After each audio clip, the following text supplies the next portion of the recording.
Hello, today is the 15th of July 2025. I want to begin this video by sharing with you a short that I saw a couple of hours ago. Let me bring it to you, please, and bear with me.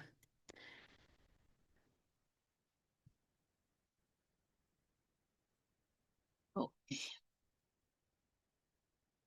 10, 15 years ago, I was in Philadelphia, and I go up to the hotel room. Catherine was in the hotel room, and the movie was on. She was watching The Princess Bride.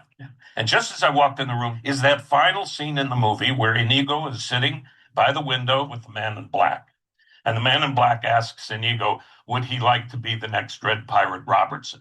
And the Inigo Montoya actor, who was me, said these words, which I did not really know what they meant, that William Goldman wrote, which I think are the singular greatest words I've ever read. You know, I have been in the revenge business so long. Now that it's over, I do not know what to do with the rest of my life. And I ask Jews all over the world to consider what this man, Benjamin Netanyahu, and his right wing government is doing to the Jewish people all over the world.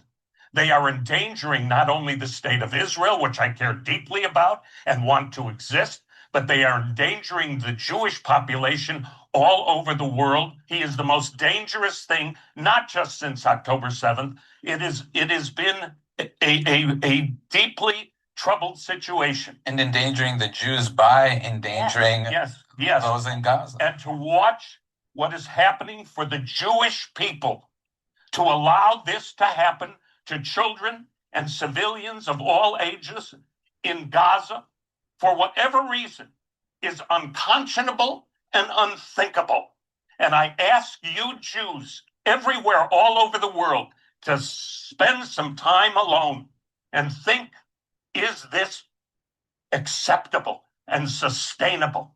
How could it be done to you and your ancestors, and you turn around and you do it to someone else? 10, 15 years ago, I was in Philadelphia. Okay. How do you react to that? I was myself deeply moved when I have seen it quite a few times. And I was deeply moved. And this is what a lot of Jewish people feel. This is the actor Mandy Patinkin. I didn't know of him. I didn't know his work. But there are so many Jewish people that feel like this, that something is being done. The lady next to him, I think it's his wife. And she was practically crying too. She spoke a little bit before he did. And she said, to think that this is done in my name. And the woman was practically crying. I think this is how a lot of Jewish people feel. Not only Jewish people, but I'm addressing the fact that this actor is Jewish and feels so strongly about the fact that what is happening is wrong. And a lot of people feel that, but don't have a voice. You're not allowed, well, you are allowed to demonstrate perhaps, but at your own peril. You could go on demonstrations and you could be arrested, or you could be censured, or it seems that we are not free to speak out as clearly as we should. And this is not, to me, is not a political issue, it's a moral issue. And we should be allowed to speak about it from a moral point of view. There are so many Jewish people who are doing this. Anyway, and they feel that their religion is being misused. But the reason why I share this is that I think we need someone, just one person in a position of authority, preferably of moral authority, a person whom the world could accept and respect, one person that needs to speak up. Because this person in a position of authority would not necessarily be arrested like ordinary people can, would not be censured, the bank account would not be closed, that kind of thing. A person with that authority above that. And you know what's coming. As a Catholic, I think this has to be the Pope. There could be many others in other religions. But in my religion, it has to be the Pope, the Holy Father, who has to stand up and say it. Say it. Say it.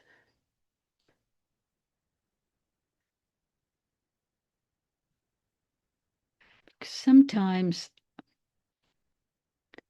the heart cries out for justice. And there has to be a person who conveys that to the rest of the world.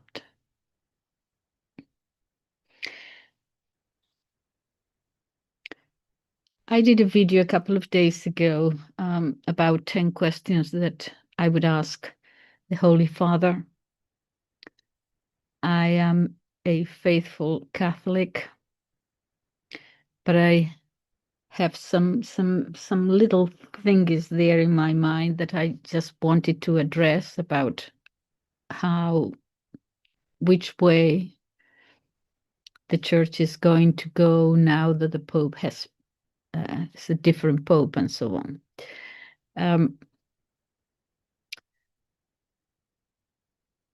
So I'm going to address the Holy Father again. Stand up and say it. Nothing can happen. Well, yes, things can happen to you. You could be killed. There are many ways of killing a person. But that should not be your concern at the moment.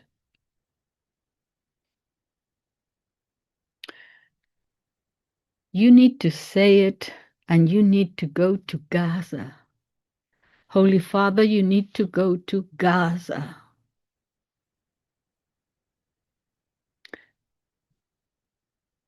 Because it is in Gaza where Christ is at the moment.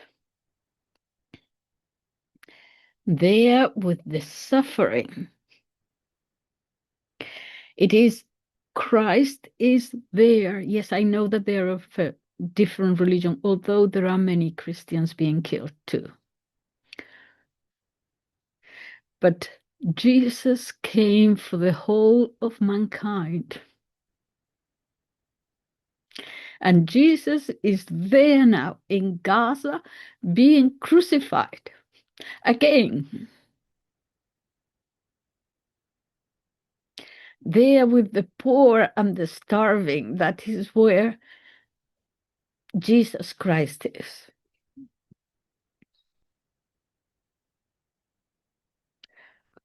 And remember that you didn't choose him.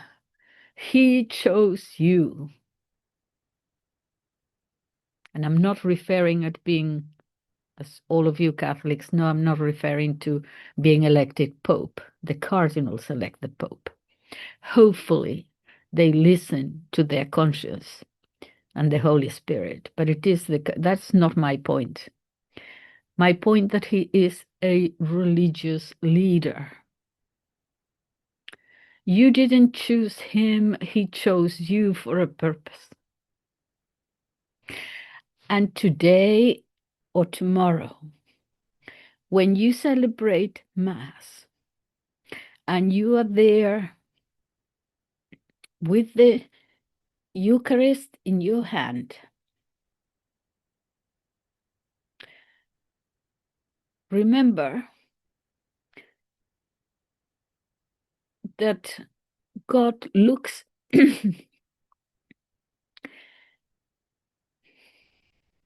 God looks at you, at us, through the eyes of the poor.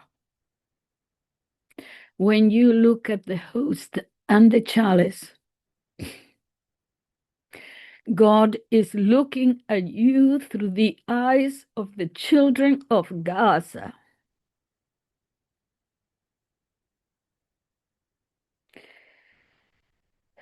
I don't know how to hold on just a second. The world is in a bad state at the moment, not the first time in history. Not the first time in history. It probably won't be the last.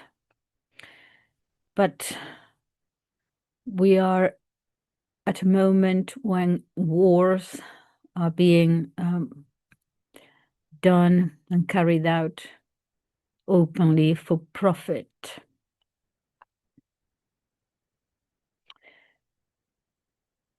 And those who are deriving any benefit from it, be it wealth or power,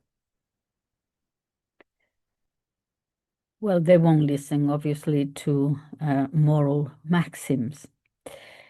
But I was actually reading St. Augustine's sermon, 250, only because he was, it's a sermon. In those days, 4th century, St. Augustine. The priests would actually preach sermons at the time. No, not a little homily of 10 or 15 minutes, but sermons, for half an hour. And in Sermon 250, St. Augustine talks about the passage in the Gospel that I think it was last Sunday,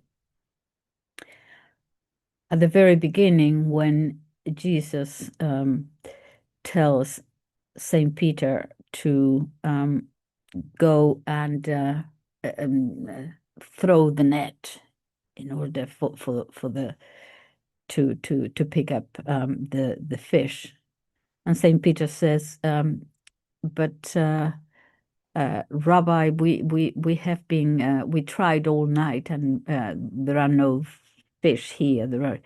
And he said, just go and do it. And they could pick so much fish in the net that the nets were of the fishermen practically broke with so much fish. Okay. That is from, by the way, when I say Saint Peter and Saint Luke and Saint Mark and Saint Augustine and the saints, I know that in the Protestant world, they just say Luke, Luke, Peter, Mark, Teresa of Avila, and so on. I think this comes from the Reformation, when, especially England, when they wanted to get rid of as much Catholic things as possible. But they are saints, and when we talk to the president, we say, Mr. President. Yes, and when we speak to the king, we say, Your Majesty. And these are saints, declared saints by the church. I think it's only, if nothing else, polite to address them as saint. And I was reading his commentary on this, on the breaking of nets. And then I found something in St. Paul that says, I believe it's St. Paul. Well, I was reading both, and I'm not sure now whether it is St. Paul to the Corinthians or it is St. Augustine, but the scholar and theologian I'm not. But in any case, one of two saints said, to me, who exactly is not that important. But it's a wonderful sentence. It says, there is no greater sadness than the laughter of the wicked. I believe it was St. Augustine, yes. There is no greater sadness than the laughter of the wicked. And we who have nothing here may sometimes think that wealth and power, if only we could have a little bit more wealth, we wouldn't have any problems. But that is not the case, and we know in our minds that that is not the case. They don't have a problem paying the rent at the end of the month. But if they have become devoid of any moral meaning, they have become husks. And their problems are different. They are moral, they're psychological even. And that is why so many of them, if they do away with their soul, not that it is possible, but if they don't listen to it, that is where, they end up in total huge bank account, but perversion and pervert acts, a sign of their unhappiness. And whatever that power and wealth gives them, I'm sure they give them self-satisfaction of a kind, but it is false laughter. It is false happiness. And this doesn't only happen to the wealthy, and this happens everywhere. And it happens in the priesthood as well. Good priests, as opposed to priests who do not have faith, who have lost their faith, who do not pray. It is very noticeable who is a person of faith and who is not, a person of prayer and who is not. This very, very noticeable. And if it is noticeable to me, Holy Father, it has to be noticeable to you. That takes me to a point I was making in the last video, that there are many in the church who are not helping and that they are damaging the faith. I say that it is noticeable because, look, it is noticeable, is visible, the difference between a person who is well read, for example, and a person who has never read a book.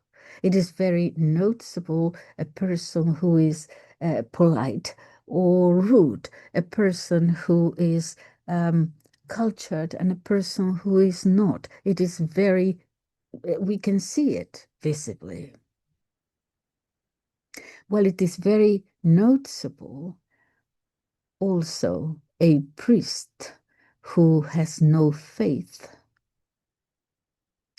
a priest who doesn't pray, let's say, and the one who does. Because those who very often lost their faith, they talk about yes, they are dressed as priests and this and that, and then they come with this nothingness of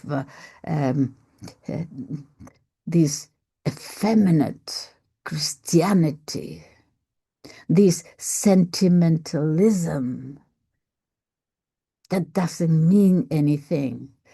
It's like you feel as if you are drowning in a pool of syrup. It's very noticeable to us, the faithful, who believes and who doesn't. And if it is noticeable to us, it is noticeable to you, and you know it. And so I go back to what, please do something about these people who are have introduced already heresies in the church, and they are breaking the net. They're breaking the net, and you have to do something about it. That is your responsibility.